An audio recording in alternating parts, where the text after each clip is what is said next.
You're listening to the Money Monopolizers podcast, helping you take control of your financial destiny.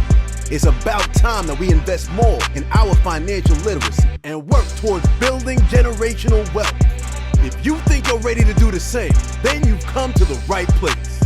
Alex, Marlon, y'all ready? Let's get this bread.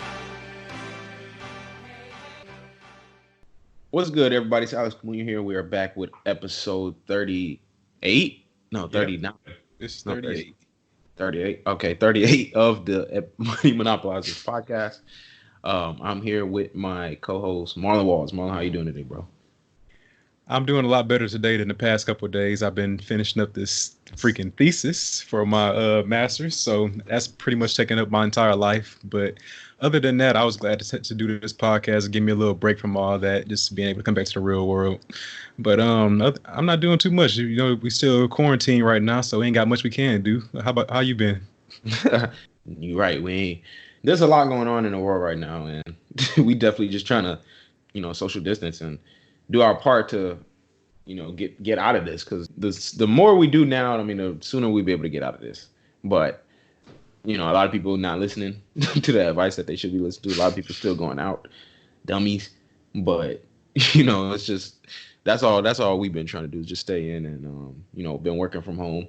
So that's grateful to still have the opportunity to make money from the job. So a lot of people don't have that opportunity no more. So making use of all the time we got really now too is working on businesses a lot. This has been really good.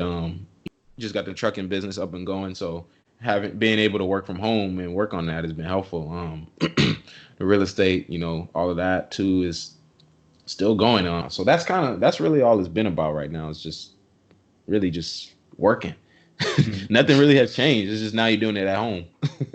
So that's really the difference. But we did have a good episode for y'all though today. So let's kind of talk about that.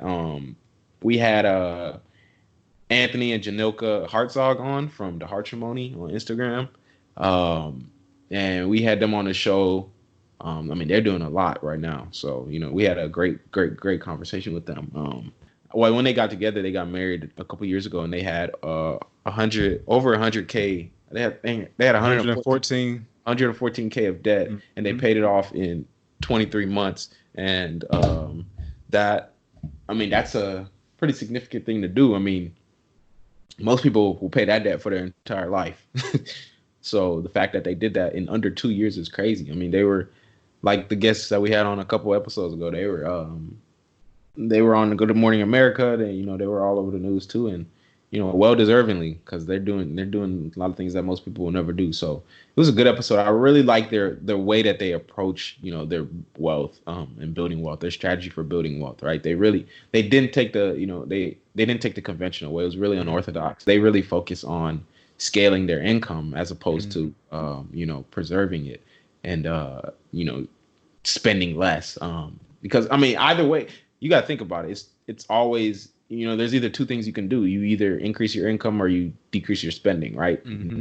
Those are the kind of the ways that you can attack debt. And they really focus on that, scaling the income, which is, I think, a great way to do it. I would prefer to use that. If I was in a situation like them, I'm a big advocate of using that method, right? It's really different from a lot of, things that you might hear from a lot of other people. But I think that's the way to go, just because, and we get into it in the show, but I love the fact that you have an unlimited earning potential whenever you start looking at having multiple streams of income and not just solely relying on trading in your time for money, as opposed to, diversifying, selling products or anything where it's not tied to your time.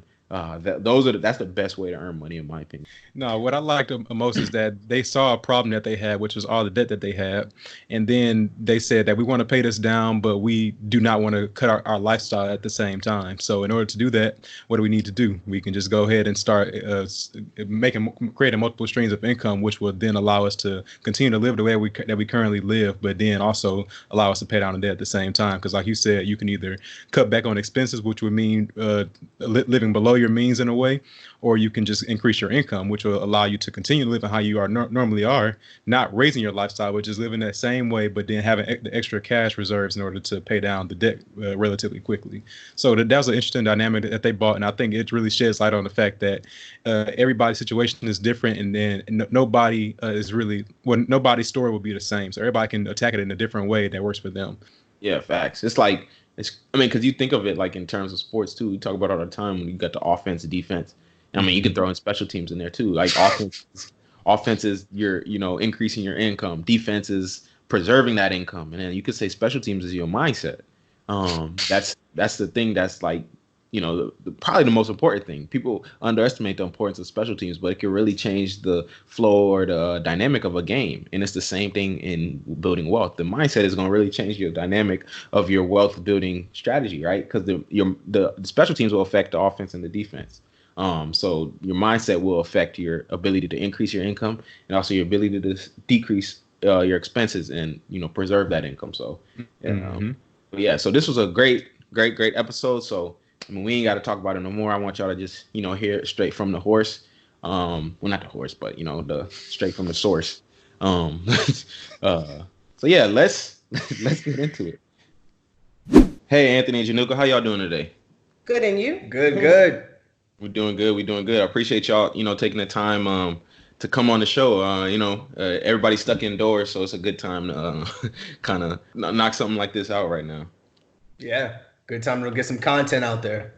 For sure. So we definitely got a lot to get into today. I'm super excited to have y'all here. I know y'all are kind of like y'all got a little bit of clout on Instagram and stuff with the interviews and stuff. Y'all been on Good Morning America. I saw y'all on the ABC News. It looks good. So I'm happy to have y'all on here. So first thing I want to do, I want to get like y'all's backstory in terms of like how y'all view money growing up, and then how y'all met. And like where y'all are at today, like kind of just give us a whole synopsis from beginning to end. Okay, that's a lot. So, and we're gonna dive into we'll break it down like throughout the show, but I just want to get that quick over. Yeah. So to start, we're from Brooklyn, New York, born and raised in the same building, basically. So we dated when we were in high school, and then Anthony's 2 years older than me, so he went off to college. We separated and then got back together when I graduated from undergrad. So we dated, got engaged in 2014, married in 2016. So we got married May 2016 and then moved down to Dallas June 2016. So that's kind of how we met. So we knew each other for a very, very long time, know each other's families and everything like that. Anything you want to add to that? No, been in Dallas 4 years now. Yeah. Got a dog, no kids yet. But our dog is our kid. Right now, yeah. You're right, definitely. So then like growing up, how did y'all kind of like view money individually, and then when y'all came together, what was y'all's situation like in terms of like your financial outlook on money, the debt y'all had, and then kind of get into that, and then what y'all have done since then. Yeah, okay. So growing up, I viewed money as you got to work to make money to buy the things you wanted. That was pretty much it. I started working at a young age. My first job was packing bags at a grocery store. Made like $50 in 1 week and bought a video game. And from there, I realized, well, you can't wait for your mom and dad to kind of give you money all the time to buy the things you want. You got to figure that out on your own. So from then, that was what, 12 years old, and then 13, I worked for like Summer Youth, which is a program back in Brooklyn, New York. So did Summer Youth, got my first checks there with buying early purchases with video games and Jordans. That's all I really needed, all I really wanted. So that was my upbringing around money. My upbringing was a little different. Like, I didn't have my first job really until like junior year in college. I did do summer youth, or like helped out my uncle because he has like a grocery store a few times in the summer. But I don't feel like, some people, I know some kids were like, yeah, I need to work to make my own money. I never kind of felt that way. I felt like I got what I needed through my parents and my mother mainly. So I think we had a different mindset about it, in that, not that I didn't want to work, I just didn't feel like it was a necessity at all. At one point I was like, okay, I started working because it was in my field. And so that's how I think we grew up with money. And then like my aunt and uncle like started an account for me that they would always put money in. I knew that existed. I knew I couldn't touch it. So, that was my beginning stages with money. And then our first conversation around money came when we probably moved in with each other. So we moved in right before we got engaged? I don't know. Like a month after, 2 months after. We moved in when we got engaged, and then our finances essentially became, one pot where we had to figure out how to pay bills. So we pretty much split up our bills as I paid the rent and then you paid like utilities and groceries. Because I was making a significant amount. So it just made sense. And then we find our finances when we got engaged. When we started planning for our wedding, we created one bank account and then we started putting money in there to kind of save up for the wedding. And then we were able to, along with her family and my family, well, mostly her family, we was able to pay for our wedding, outright cash, no debt. And then from there we were in Dallas. Yeah. Nice. So then whenever y'all got together, so y'all paid for the wedding cash. What other debt did y'all have like to combine whenever y'all got together? So student loans, of course. My car, my mother had bought it, so I didn't have that. And then credit cards. But at that time, credit cards was maybe like, for me, like 2,000 or something or less. So it wasn't too much. But student loans was the biggest thing. Undergrad, my parents paid for, but grad school was private at Hofstra University. So that was like 68,000. And then for me, it was my undergraduate loans. I didn't have any credit card debt. But after we got married and moved down to Dallas, we started accumulating more debt. So I got a new car when we moved down to Dallas, and then our credit card debt. So when we sat down, we got comfortable in Dallas. Our total debt was $114,151. Yeah. Damn. So 104. So this was right when y'all got together. 114. Well, so we got married June 2016, and we sat down and realized our total debt like January 2017. So that's how much. I mean, prior to him buying the car, we would have been a little lower, but the car. But we got down here. So that was like his 30th birthday, moving to Dallas, married, all that whole shebang in one. So. Yep. Okay, but so y'all's story though is that y'all ended up paying down this debt relatively quickly though. So when y'all saw all this debt comprised in one position like this, what inspired y'all to be like, okay, instead of being like the average American that's gonna just pay it down with minimum payments and probably own them for all of your life, what led you to saying, you know what, let's get this debt out of our way and like get it out of our life so we can live our life how we want to? Dave Ramsey. That's the one word answer. But so it started with me saying for 2017 that I wanted us to save more and travel more. That was her New Year's goal. That was my New Year's goal. And he's like, well, we can't do both. That kind of doesn't make sense. Nah. We're not going to be able to do both. And so he started listening to Dave Ramsey on his podcast. Is it that he has every day, all day. He kept listening to it. And I'm like, okay, like I don't want to hear this, blah, blah, but when I think he has a segment where he talks about people that pay off their, when I started hearing like single people or couples that were making less and they were paying off way more debt. I'm like, well, maybe it is possible. I mean, if they could do it, they're making less, they're able to kind of work on that. So for Valentine's Day, we did it together.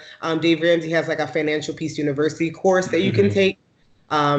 So we did that. It was like a 10, 14, I don't remember how long the program is. So 9-week course. Yeah. And so that kind of set us off there. But that was kind of the conversation. Yeah. So y'all paid it off. I want y'all to say how long it took y'all to pay it off. We paid off $114,000 in 23 months, right before her 30th birthday. Nice. That was the goal.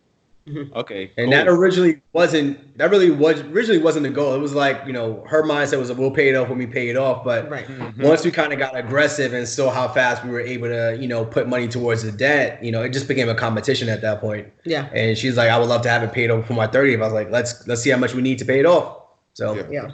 Facts. Okay. Yeah, because I want to get into the part where you talk about Dave Ramsey too, because a lot of people. Well, we talk about Dave Ramsey on the show, and a lot of people knock us for the way we talk about Dave Ramsey, because what we say about Dave Ramsey is that, what we say in general is that people had to pick their mentors wisely, right? People had to, you listen to someone that is in their audience, you're their target audience, right? So for Dave Ramsey, his target audience are, you know, people that have a lot of debt and people that are trying to pay it down, you know, in a relatively fast or quick amount of time. So, but we always say that we're advocates of Robert Kiyosaki as opposed to Dave Ramsey because of we're in Robert Kiyosaki's target audience, right? Because we don't necessarily have like a ton of debt, like a lot of people that, you know, might be listening to Dave Ramsey might have. But we are more so like focused on building businesses and achieving financial freedom right now.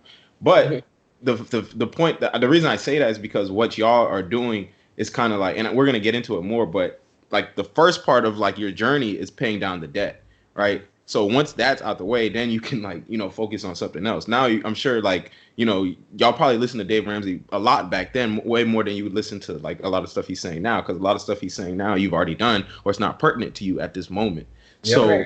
So right now you're not just to say your mentor changes, but the people you're listening to now changes. So the reason I say that is just because I know the people that are listening, they, you know, they say that we knock them a lot, but it's that there's a reason that we say we don't like necessarily listen to Dave Ramsey, because what he's saying is not going to help us achieve our goals.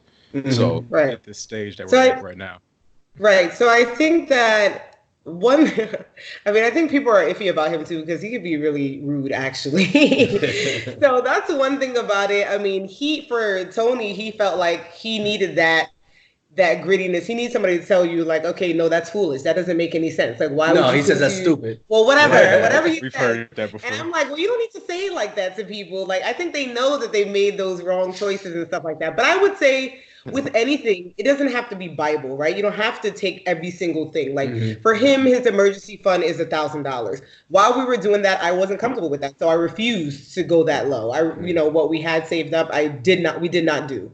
So I don't think you have to put every single step in like, oh, well, he's wrong on that. But is he wrong? Is he right with other things? Does that work for you? Kind of like you said, so different stages. Picking and choosing what works for you, I think makes more sense. So yeah, he doesn't listen to Dave Ramsey as much at all compared to like back then, which I think helped us to start us off and give us that drive. So yeah, no, I agree with you 110%. I'm very familiar with Kiyosaki, and I think that when I talk to people about Dave Ramsey is like, listen, I don't want you to follow everything. Even people that listen to this podcast interview, I don't want you to follow anything that we do. I want you to figure out what makes sense from the conversation and grow from that conversation. The way that I thought about debt, 23 months ago is not the same way I think about debt now. Obviously, we're out of debt and we can manage it a lot better, but we need to get to a point where we need to figure out what was important for us. You could say, all right, the conversation that comes up all the time is you had $114,000. You could have invested that in a house. You could have invested that in this and that and the third.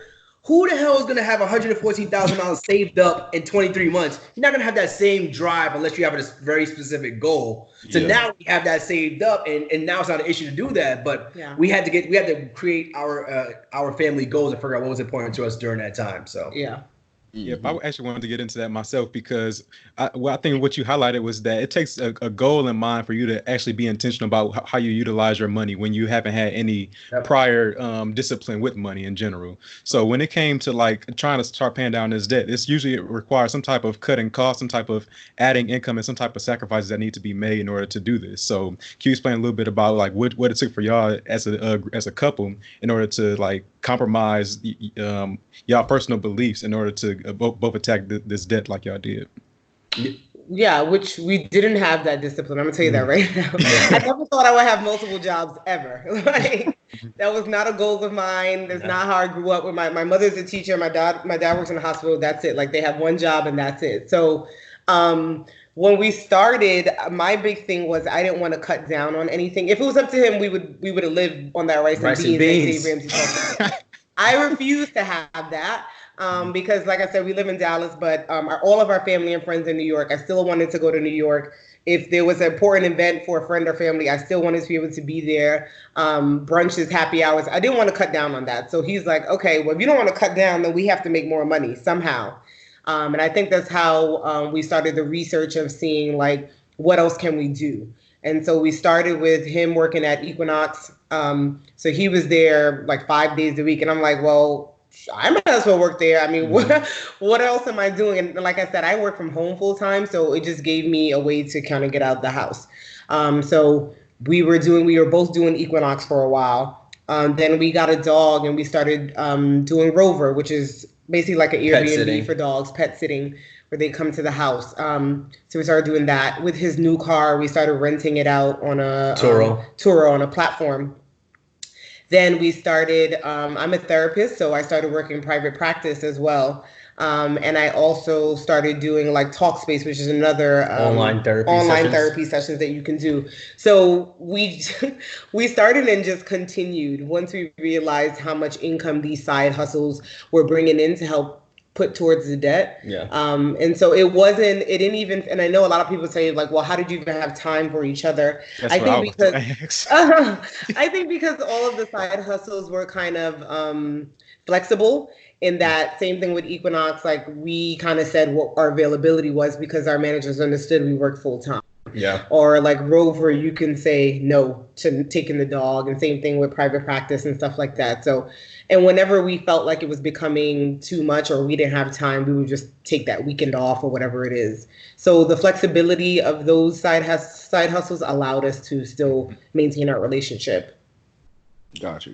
Okay, so it sounds like y'all focus primarily on increasing income as opposed to like focusing on, the cutting expenses. So I'm going to talk about that in a minute, but before we get into that, I want to like talk more so about like the debt itself, and in terms of like, let's say even before you like let's say before you even had like the income coming in, what strategies were you like using in order to like, know where your money was going? So in terms of like budgeting and, creating those categories and those kind of things, what strategies were you using for that, for the money that you actually have, whenever the money was coming in?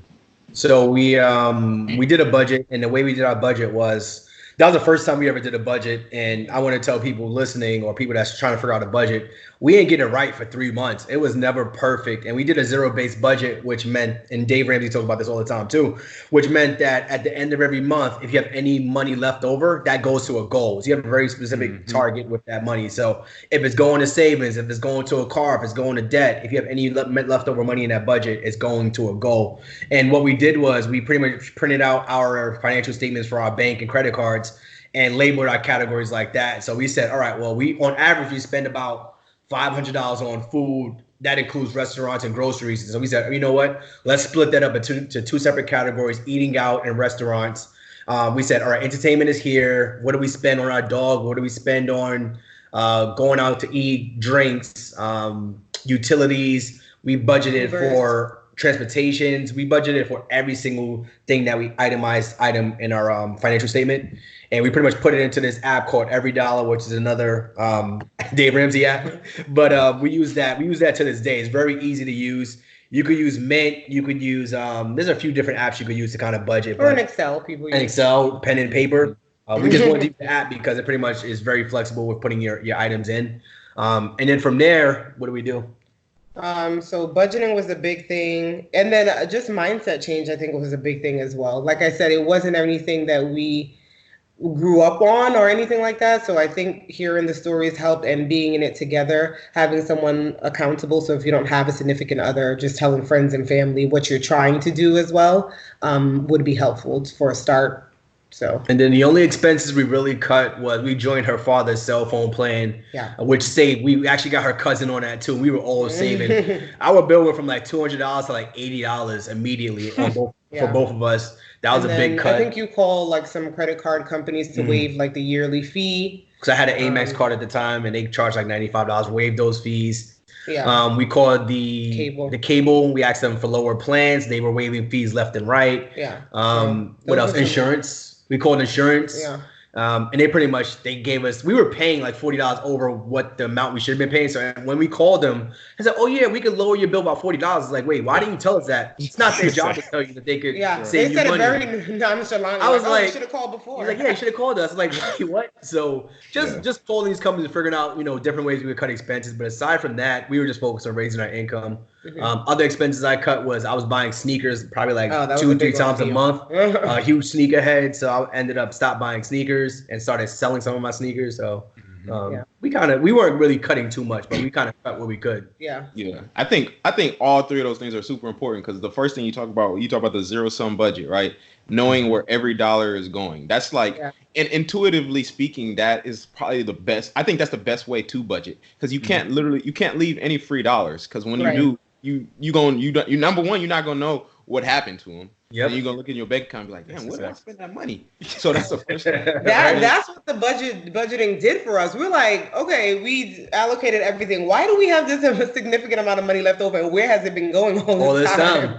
Yeah, that's really what the budget did. Like, let us see where our money was going. So I agree. The fact that y'all printed it out, like I think you say you looked at your bank statement. Like literally, that's what people should do. Print out your last month's bank statement. Highlight everything that you saw in there that you think was like a want or like something that was a necessity, and like and use like attack that and focus on decreasing that. And that's where it comes to. And you talk about the second thing was the mindset shift. That's where that ties into the mindset shift. Now you have to be intentional and have to actually believe in your mind that you will not spend money on these frivolous things in this next month, right? And then the last thing you talked about was the actually calling the companies and decreasing your costs. I mean, that's another thing about being intentional and actually like doing something that most people won't do. Like you said, they're not gonna just tell you, yeah, we'll cut your cable for you. I mean, we'll cut the cost for you. Why would they do that?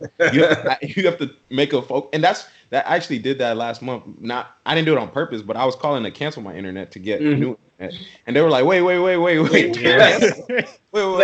on. Before you go, yeah. And they offered me a free month. I was like, all right, cool, but I'm gonna need a Wi-Fi extender too. So go ahead and send me a Wi-Fi extender. They sent me that, and I was like, I actually need a Wi-Fi extender right now too. So that's a good point. I gotta call about that. Yeah, they're gonna send you. I mean, they do not want you to leave, even if you say, I mean, can you cut my price in half? They probably will. Yeah. I mean, you gotta try.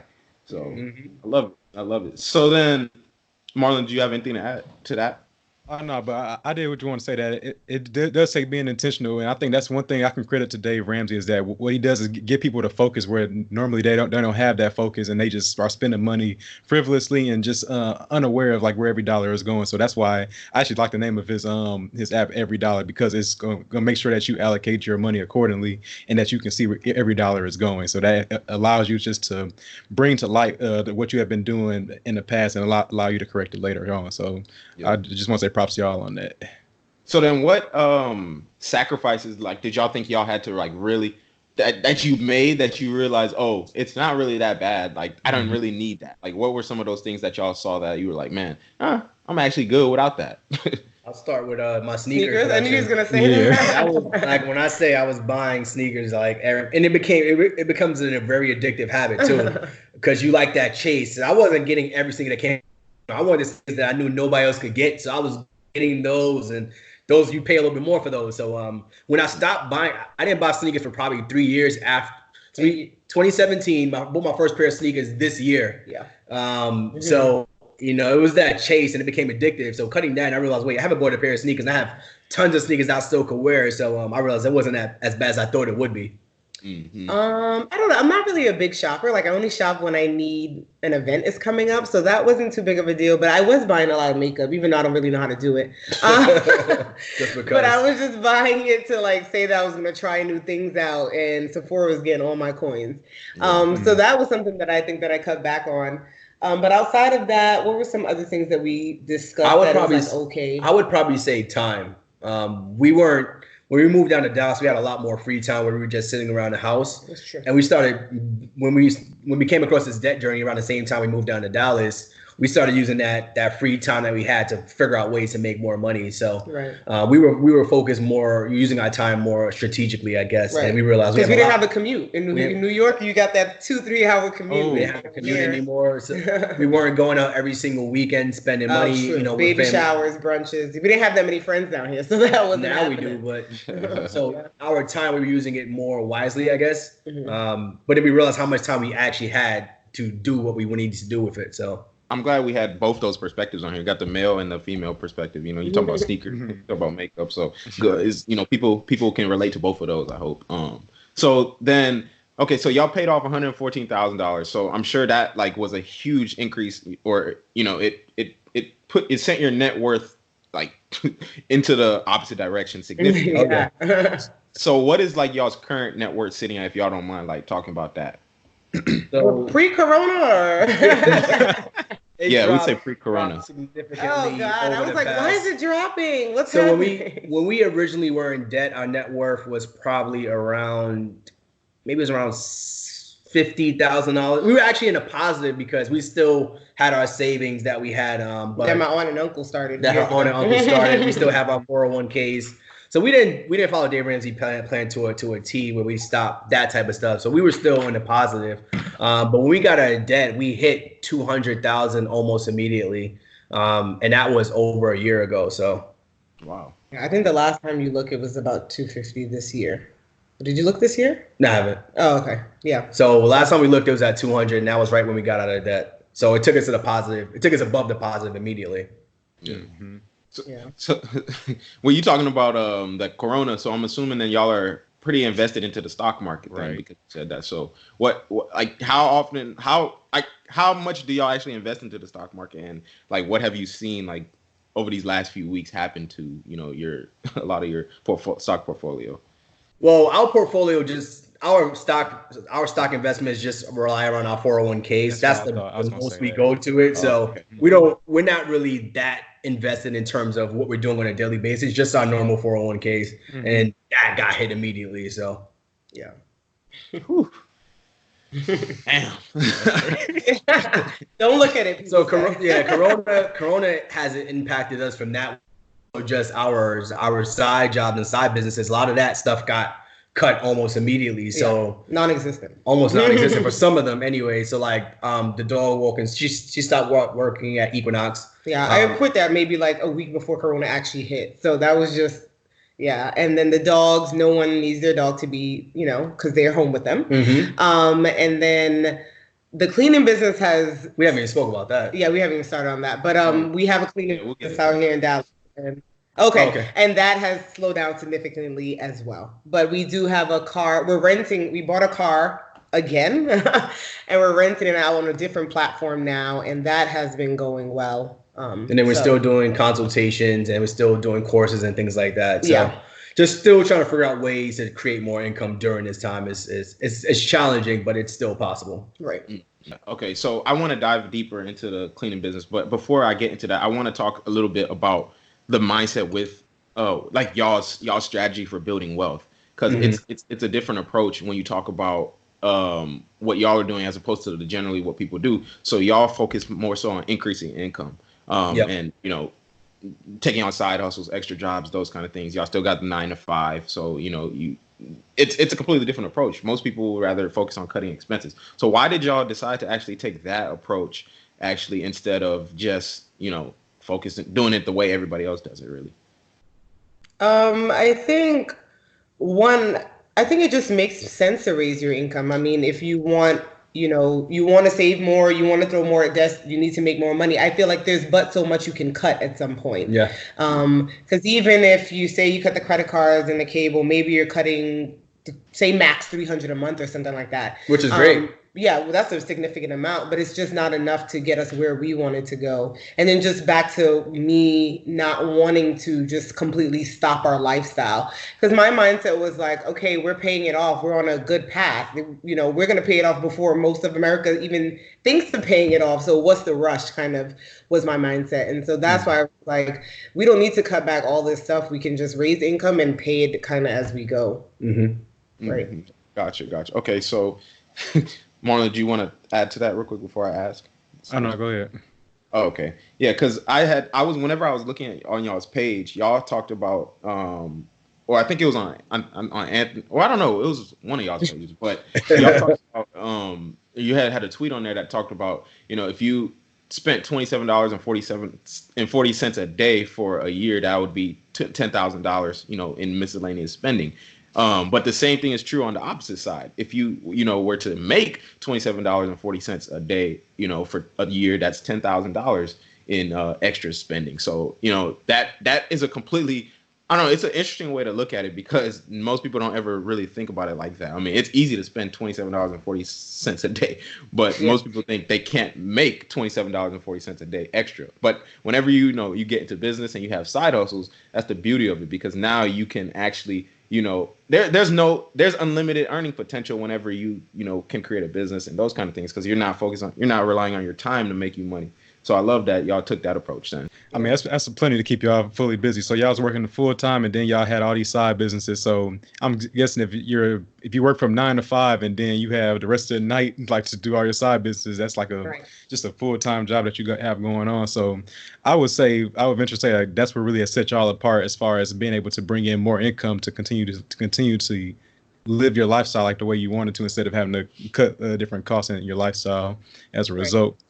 So go ahead. Also, if you think about, like I said, with the flexibility with the dogs, I'm working from home. So the dogs are just here with me. I already have a dog here that I have to watch and walk. That's one side of it. The car, we're not doing anything. They're, picking it up and renting it out. We're not physically having to do anything. Equinox, of course, we had to actually work. I had to actually stand at the desk. But those other jobs, like I said, the flexibility, it wasn't necessarily doing labor at each job. So yeah. And if you think about what you just said about the $27 or whatever, I saw that tweet floating around. I was like, think about it on the other side. So let's say you rent the dog is $27 a day. The car rent was $27 a day. The Equinox, you make $27, over the course of that shift. Like now you're building that $10,000 that we were talking about towards the end of the year. And you look back, it's like, oh, I don't even know how I did this. And you start calculating like, wait, all I did was make $27 a day. So it's definitely possible. You just got to figure out what works for you.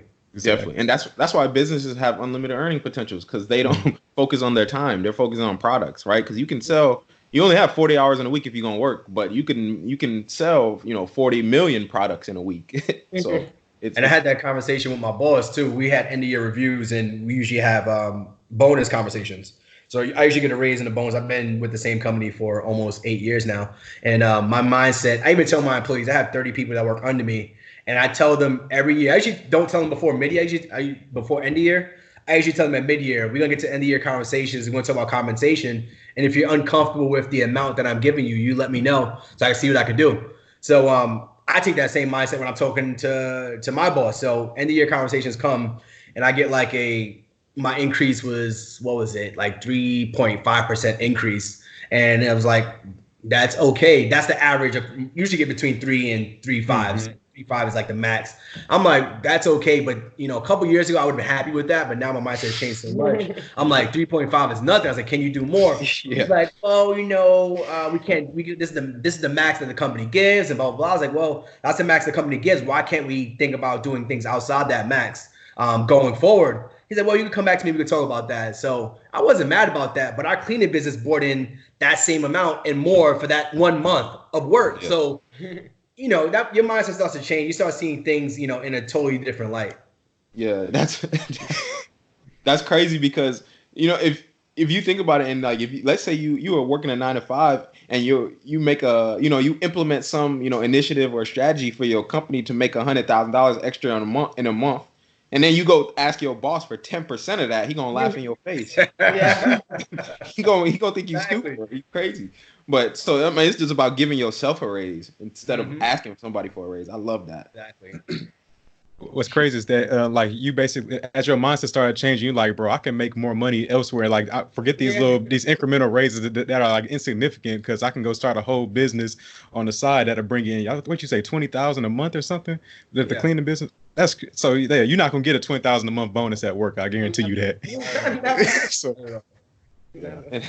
That was a very interesting conversation. It was very awkward. Those conversations are always awkward, but that kind of put me on his radar. I was like, all right, next year he's not gonna be happy with a 3.5. So if there's anything I can do, let's figure it out. If we can start talking about it now with his boss. So and I tell my employees the same thing, and a lot of them don't even have those same conversations with me, because I'm open to those conversations because I get it. But a lot of them don't. That's my mentality too whenever I go to work, because I know for my job I'm a civil engineer, and what happens is you start off as a engineer 1, and then you go to engineer 2, and then you go assistant project manager, and then project manager, and then vice president, all that stuff.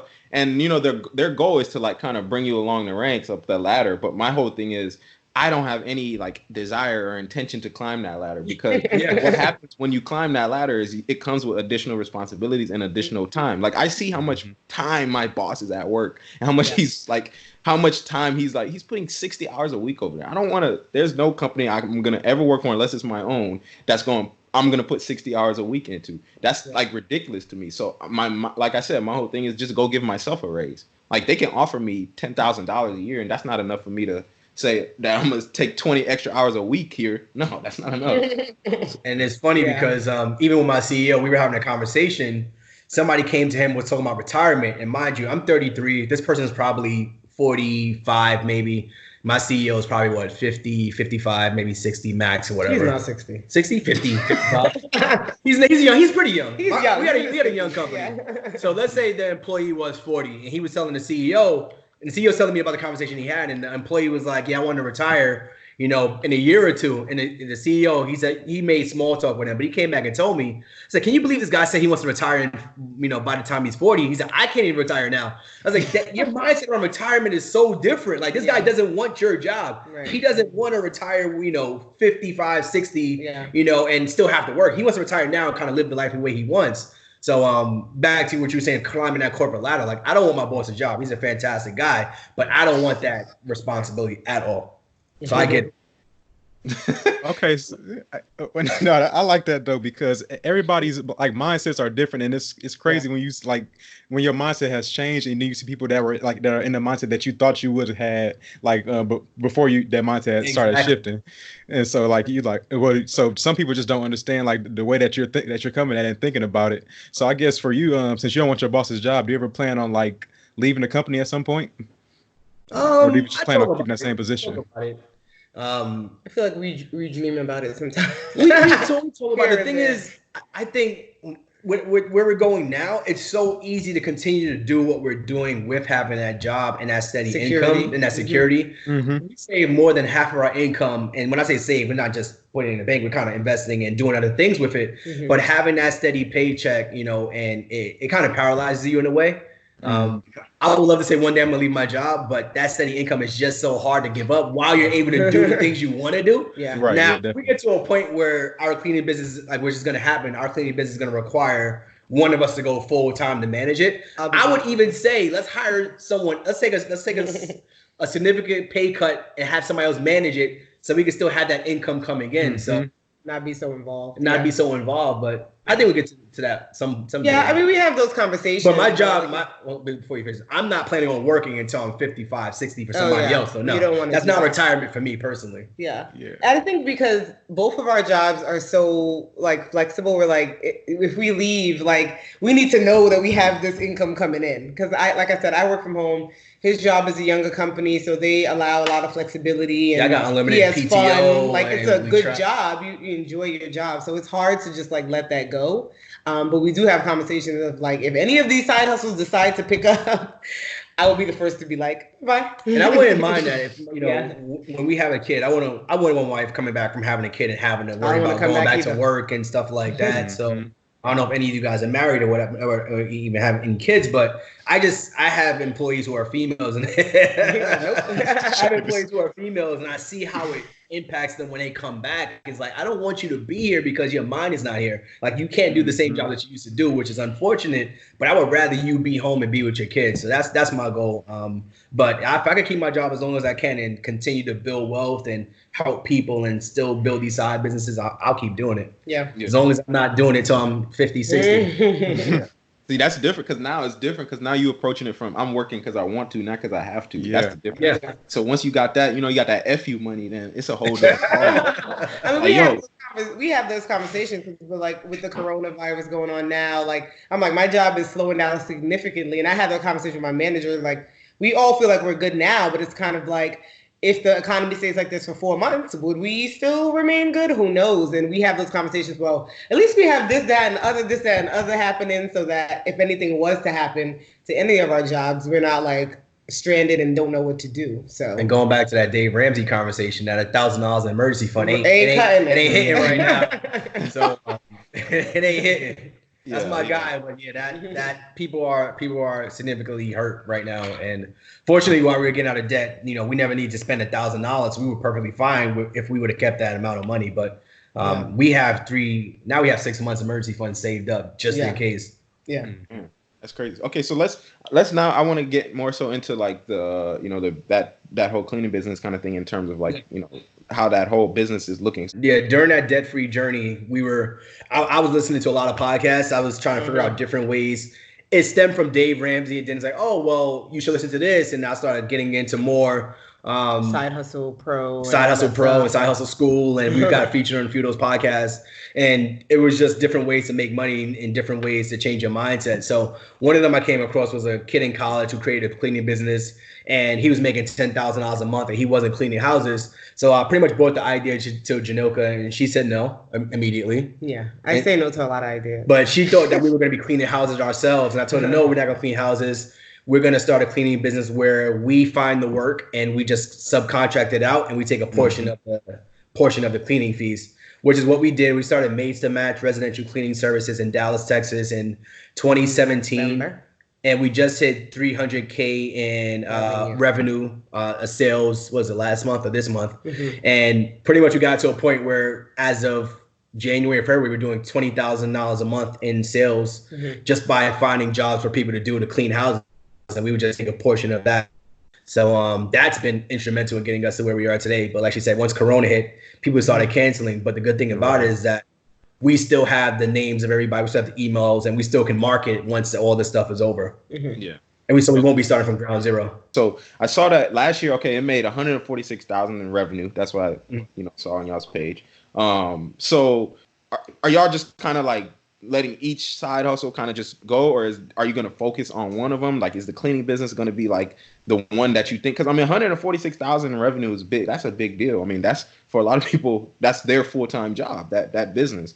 So, I mean, what do y'all think about that in terms of like y'all's goals for that? So, it doesn't matter. So we do want to really focus on the business. I think we realized the potential as we started to grow more last year. When we started to hit higher number in sales, we started to realize, okay, not that we weren't taking it seriously before, but we need to really invest a little bit more. So we got an accountant that helped us to kind of see where our money was going. We didn't have that before. So once we got an accountant back in September around 2019, that's when we actually started taking money from the business. Other than that, we just kept putting it back in. And I want to be transparent. That 146 is not how much we took home from that business. That's sales. That's just sales. It's So I want to make sure we're not. I Yeah, wish because some people are like, "Oh, you made?" I'm like, we "No, made no, $20,000 a month." No, we're not taking that home. So not at all, because we got to pay people and all that stuff. So I think getting the accountant kind of helps us see our money, kind of like budgeting. That kind of helps us to see our money and focusing. Like this month or March, probably would have been our biggest month before the Corona came and like cut it down. So we're continuing to grow there, but outside of that, we're always looking to figure out other ways that we can continue to grow, right? And so we do the consultations to help you build your business, and we have those conversations about debt, but then also like, what else can we do? And so we started with another thing. We started back, like I said, with the car. That was another thing. But every day his mind is running of like, oh, well, we could do this, we could do that. And it's just about figuring out like what makes sense for us time-wise now, especially, and financially. But doubling down on the cleaning business is probably where once things get back to normal, doubling down on that and focusing on that again. Because like I said, it is growing to a point where it's going to require one of us to be full time, or we hire someone full time to kind of run it day to day. So we were at a point where we had a person answering the phones, we had a person answering emails, we had a person kind of doing this, that, and the third. It was like, well, we could do that. Let's cut that expense. But now, once things pick back up the way it was, we would need someone to do that like full time. And one thing that y'all been able to leverage is that by having multiple streams of income, by like creating these multiple side hustles, you have multiple streams of income, which is probably, I'm sure, softened the blow of like how the virus has impacted others. Because I know people are like, you've seen the unemployment rate is just going sky high right now, and people are left without any income to their name. But for y'all it might have slowed down significantly, but that doesn't mean it went down to complete zero either. Right. And plus you might have had extra reserves that were able to cushion you a little bit more, so you can sustain a couple months without a paycheck, whereas other people can't sustain 2 weeks without a paycheck.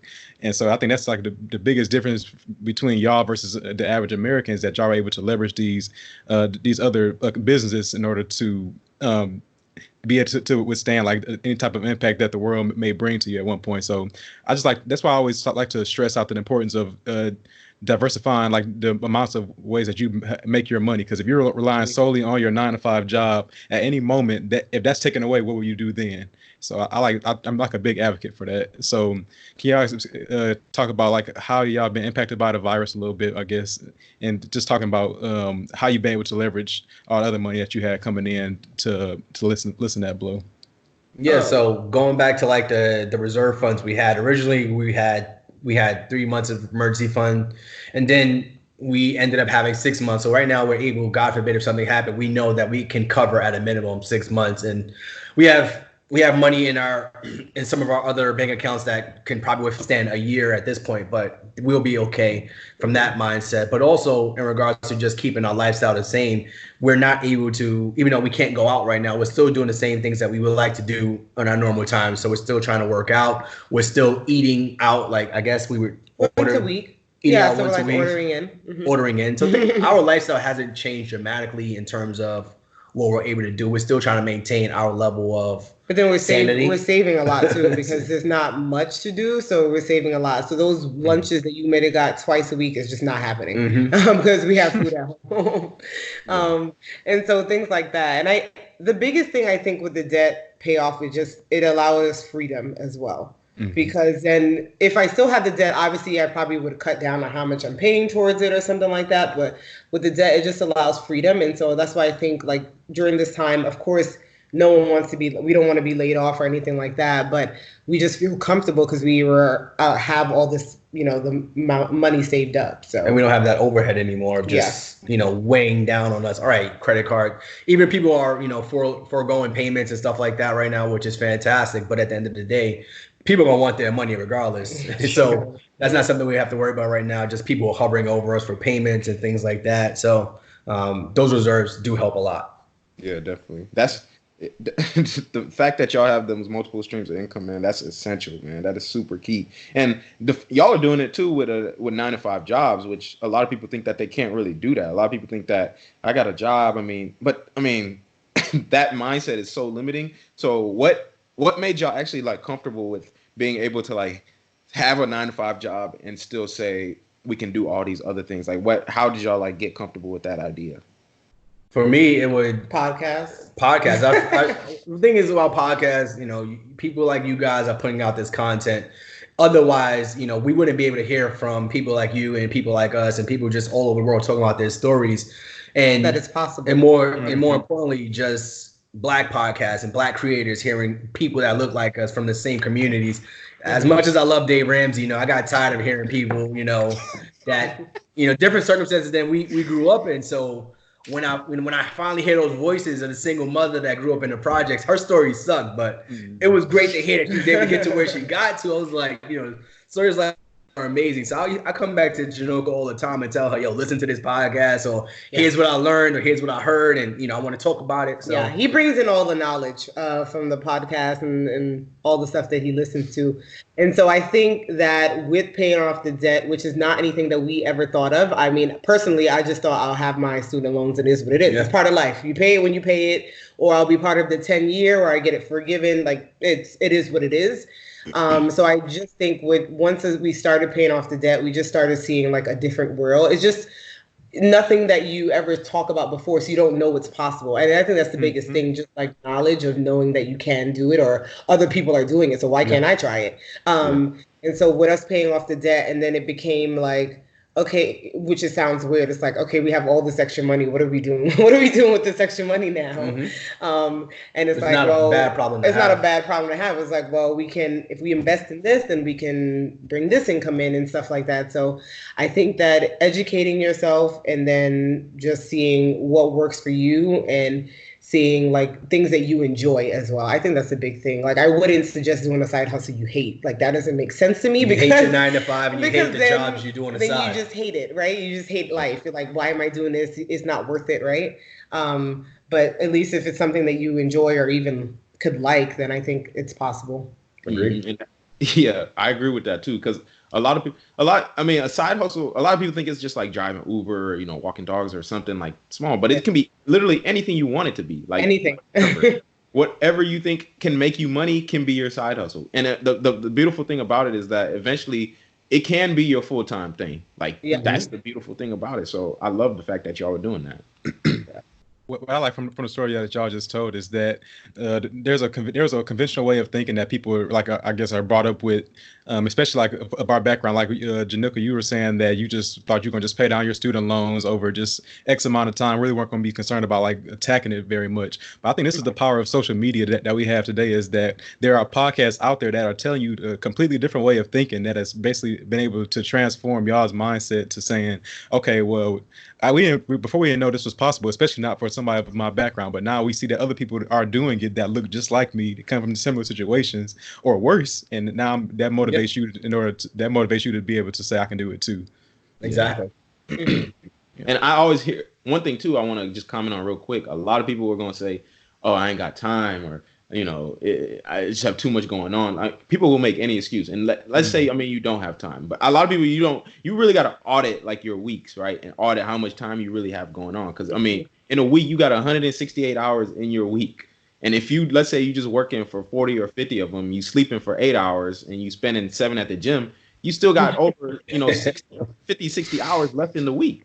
And I remember we had made that post and we saw a million excuses in the comments. Somebody was like, "Oh man, what about time sitting in traffic?" Or what about? I'm like, bro, you don't want to do nothing. Then I can't help. You're missing the point of the post. Yeah. Yes. I think people love doing that. It's true because like it's funny. I was telling my mother one time, I'm like, honestly, if you don't have kids or like a dog or anything, what are you doing after work? Just sleeping? Like what is happening after work? And that's what I was doing. I was just watching TV. Honestly, I wasn't really doing anything else like productive. And maybe you don't want to do anything productive, and that's fine as well. Yeah. But when you speak about the time, you do have that extra time, and that's what we were saying. Like I was getting off at 4, so equinox 5 p.m. to 10 p.m.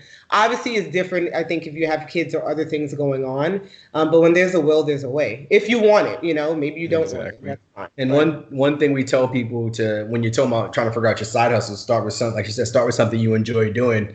Let's say you are the most busy person. Let's say you're a single mom or a single dad, and you have kids at home, and you gotta pay rent. You work 2-3 jobs. You gotta sleep and all that stuff. What's the 1 hour in your day where you aren't doing something that you don't enjoy, that you do enjoy doing, and can you get paid for that? So you go to, let's say you got 1 hour, you go to the gym. Can you get paid to go to the gym? Can you create a fitness routine for somebody? You stay, all right, 1 hour in the kitchen. You like to cook, all right. Can you create meal preps for somebody? Can you cook for other people? So just find that 1 hour a day when you do something that you do enjoy. If you do have that 1 hour, figure out a way to make money from it. And that's kind of where your mindset starts to change. Because I'm always thinking about something. I was training people, and I'm not. I got muscles and I work out a lot, but I was. But training. They just wanted that kind of. They just wanted somebody to be in the gym with them. It was like. So he was like, "Yeah, I'm charging to go in the gym at 6 o'clock in the morning." I'm like, "All right." I'm like, "Yeah." I got to work out anyway, so I was like, "I'll meet you in the gym at 6 o'clock in the morning." So just find out something that you do enjoy doing and figure out if there's a way to make money from it. I'm sure there is. That's the best way to really do something. You let your passion fund it. Or let your passion, you're monetizing your passion. That's right. Amazing. I love that too. And especially because a lot of people will say like, you come home from, you get off your 9 to 5, you go home, and most people, they're just watching Netflix until it's time to go to bed. Let's be real, that's what the majority of people are doing. But really, like, if you really want to create wealth like that them hours between 6 to 2 a.m., that's where you're building an empire. But the 9 to 5 is just going to pay your bills. So that's the mindset that people got to really be in. So there was a point where I was waking up before work to kind of figure out, all right, well, how are we going to build out this cleaning business? I'll wake up at 5 in the morning, all right, between 5 and 6, I'm going to draw up a game plan so that, I come home from work, I can talk to Jhanilka about it. And there was a few months where I was just trying to, all right, here's what the each month is going to look like and stuff like that. So yeah, where there's a will, there's a way. Definitely. Exactly. So one of the things, as we do want to wrap this up soon, but one of the things that I saw also on your page that y'all do was do the goal setting date night the beginning of the year. So I want to kind of talk about that briefly, just in terms of really the goal setting thing. So when y'all do that, how does that usually look in terms of like what you're setting goals for? And then also, can you get into what some of your goals are for this year and also moving forward and beyond? So we usually, he's going to pull up our goals for this year that we have written down. Nice. So we usually reflect on the previous year before we get started, before we get started in 2020. How did 2019 go? What did we try to be more intentional about that, because every month that we have a budget meeting, we kind of do like a goal meeting in one as well every month. But we weren't in 2019, we weren't kind of looking back to like, what did we first initially say and have we accomplished that? So we've been more intentional about that in 2020. So we reflect on how the previous year went in different categories. So the business, family, like personal family, and then me and him. When I say personal, I mean like with our parents and stuff like that, siblings.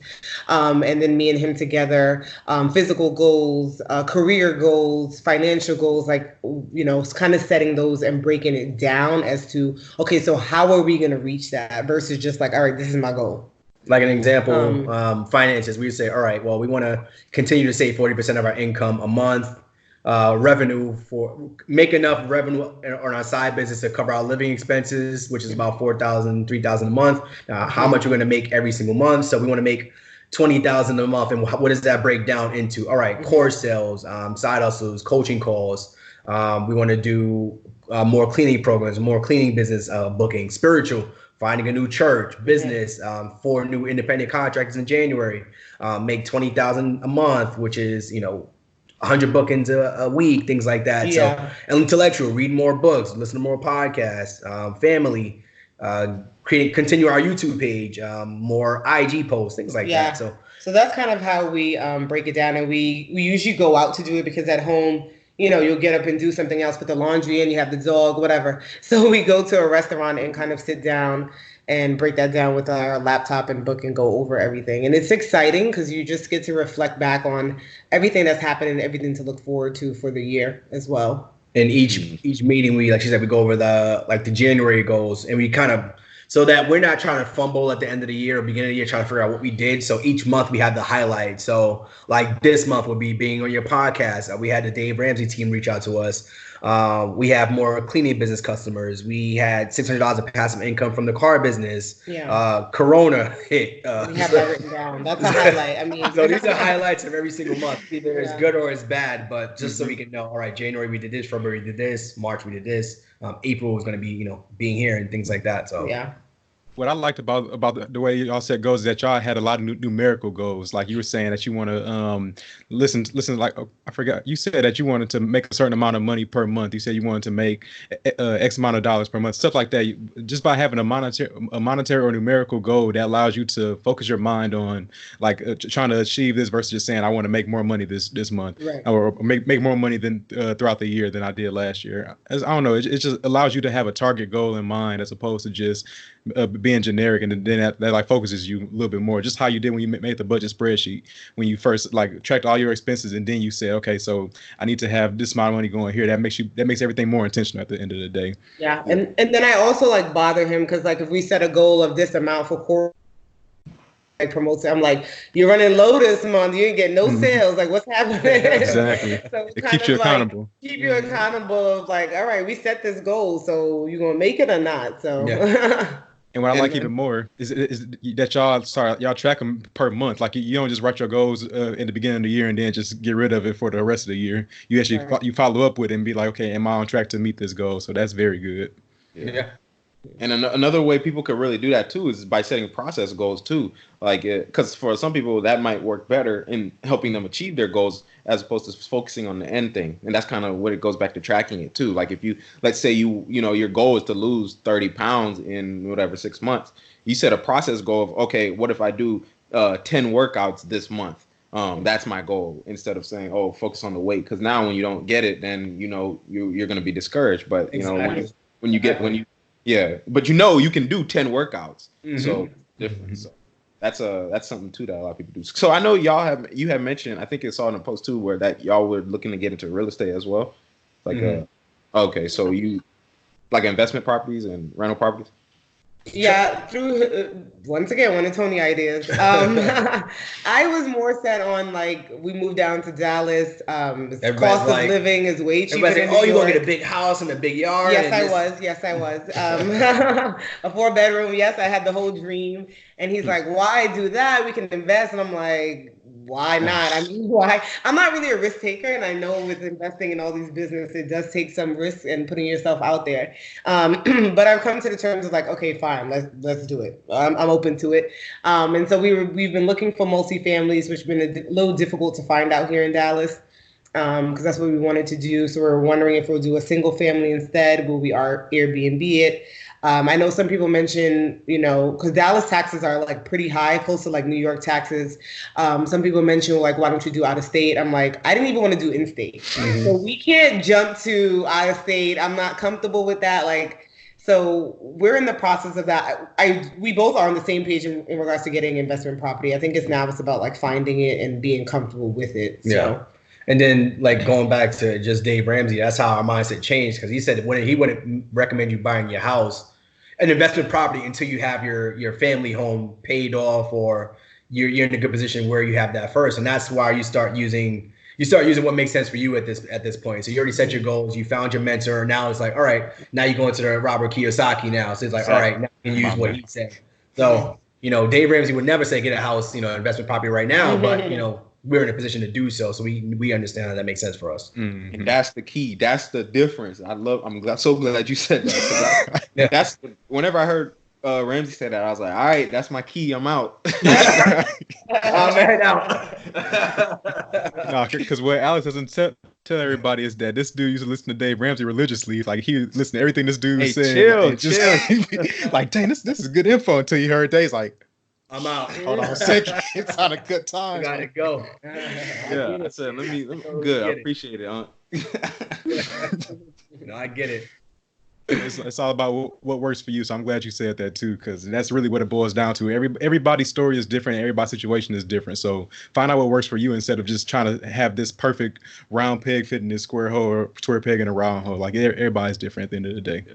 Exactly. And then but I just think the biggest thing is that just you learn from people. Like it's just if it wasn't for Dave, that's why I say his name. If it wasn't for him, we probably wouldn't be in this position. Maybe we would have found somebody else that we attached to that we did like. Because I've listened to Susie Orman. She made me open my Roth IRA. Different things you pick up from different people and you take it when you need to. Yeah. Definitely. Cool. Yeah. And I'll tell you about it later, but I got an agent in Dallas too that might be helpful for y'all too that I know out there. But I'll talk about that after. We can talk about that after, off the record. But let's get into now. We kind of want to do to wrap it up, do a fast five. Like this will just be pretty much 5 questions, answering them in 60 seconds or less. Usually don't end up going like that, but it's cool. However it goes, it's cool. But I'll take the first question and then Martin will just alternate. So first question, what does success mean to y'all? You go first. I gotta think. Success means to me that my wife is comfortable with her lifestyle if she wants to not have to work, then that's what success means to me. Our family is comfortable. My little brothers and my mom, they're all comfortable, whatever that means for them. That's when I know that we've successfully made it. I would say, to piggyback on that, success is being able to give to family and friends as needed and not having to think about it if anyone needs anything, as well as us being comfortable and happy with multiple streams of income and maybe not doing our 9 to 5. At least I won't be. Okay. All right, so second question, what's your favorite money or business book? I'm going with Total Money Makeover, Dave Ramsey. Got to. And Profit First. That helped us in our business. I really don't read, so I'm gonna go with what he says. There you go. Cool. All right, here we go. Would y'all rather have $1,000 a week or $1 million today? I'll take $1 million today. $1,000 a week for how long? Forever. I'll take $1,000 a week. Okay. It's forever. We plan to live for years. See, I can. Y'all finna have a debate after this. I can tell. $1,000 from that million, but We're different. Yeah, that's why I like to answer that question, because I could see, you could kind of see people's, like, number one, their risk tolerance, and like how much, like, they're more, you know, comfortable with security and those kind of things whenever you answer the question. Yeah, I'll take $1 million and figure out how to make the 1,000 a week. But if the 1,000 is coming in, I'm straight. Yeah, facts. I like that question too a lot. Okay, so number 4, if you could go back and change anything about your journey, what would it be?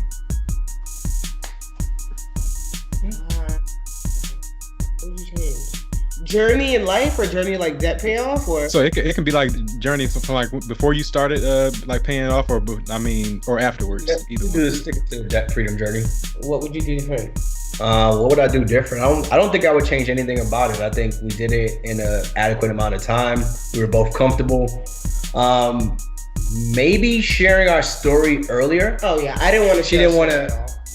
We were making some good progress, and we had to get to a point where she was very comfortable talking about our story. So, I'll say that. I don't know. I don't have anything. All right. Well, question's answered. I answered it. One part answer. That's fine. That's fine. Cool. You go. That's all good. So, okay. So, where can people find out more about y'all? You can answer that one. Okay. We're in the Hartzog. We're looking to build a website. We haven't yet, but the Hartzog on Instagram, and it's at the HARTRIMONY.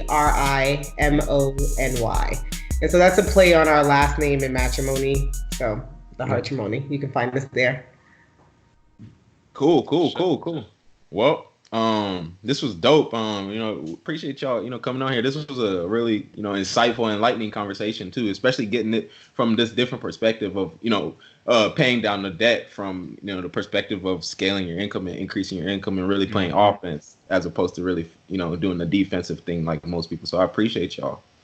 I appreciate you guys having us.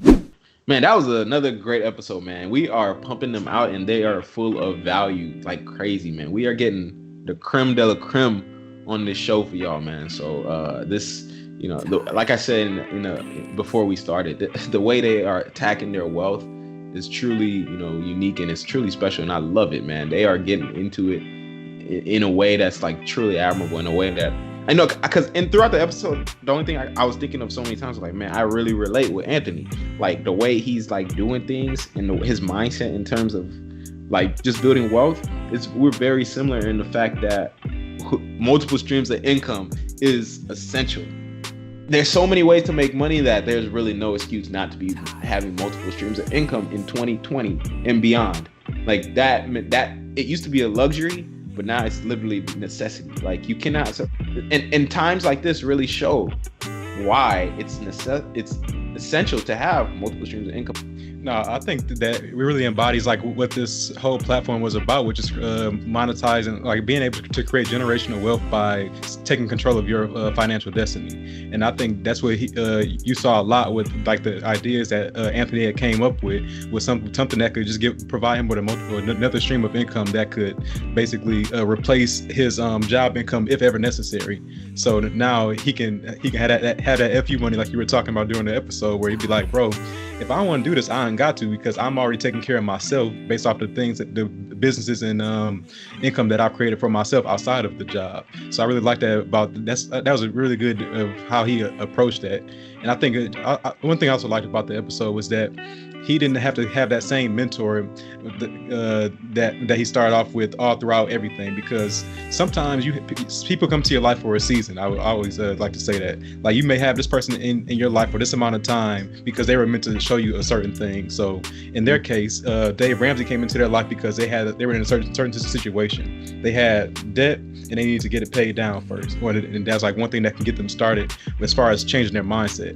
Once they did that, now they can start looking at other people that can continue to propel them forward. Now they're looking at different podcasts of people that look like us. That way they can continue to be motivated to do more besides just what they have done in the past. So now as seasons change, so does their mentors, and so does the people that they look up to like continue to propel them forward. So I think that was really good too. Facts. Yeah, man. It was dope. It was dope. And I love I'm glad you recapped that part too about the mentors. That's super key. So please don't listen to Dave Ramsey your whole life. That's what you should take from this. Dave Ramsey is good for a season. But after that, you guys say I'm out, Unc. I appreciate it, but I'm good. I'm good now. I got out of debt. I don't want to buy a house that is just. I don't want to pay it all off before I do anything else. Yeah, come on. You want me to pay off a mortgage before I can even buy an investment property? Mm-hmm. Like, come on, how ridiculous is that? Yeah, so it's not to say that all of their advice that they give is bad. It's just saying that not everything that they say will apply to you. So don't just basically say, okay, everything that you say, I'm gonna take it at face value and just keep and do everything that you said. Yeah. Like, listen, or I guess take it at face value and then analyze how does that work in your life? Does it fit? Yeah, facts. Yeah, man. That's all it is, man. So.